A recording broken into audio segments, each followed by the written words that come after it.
Okay guys, takbo tayo ng 7K. Sapatos guys, plate 4.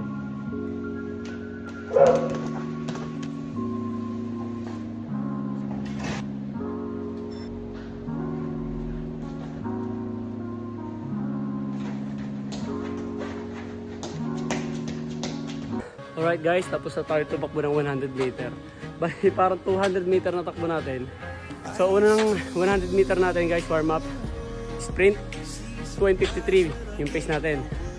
Then after that, tumakbo ulit tayo ng another 100 meter. So 200 meter.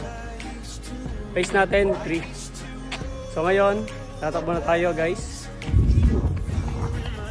Wangay. Time 12 minutes 22 seconds. Or done 5K. 5K lang muna tayo mga par. Sub 25. Ha. Grabe. Thank you Lord. Another PR. Oh, grabe. Ha. Akala ko guys 7K yung gagawin ko. Eh napasarap yung takbo natin boy. Napa 5K lang tuloy tayo. Pero ang gagandahan nito guys, new PR na naman natin to guys. Sub 25. 24 minutes and 22 seconds ang pace na ang time natin guys. So consistency is the key talaga mga kaibigan. Keep running lang.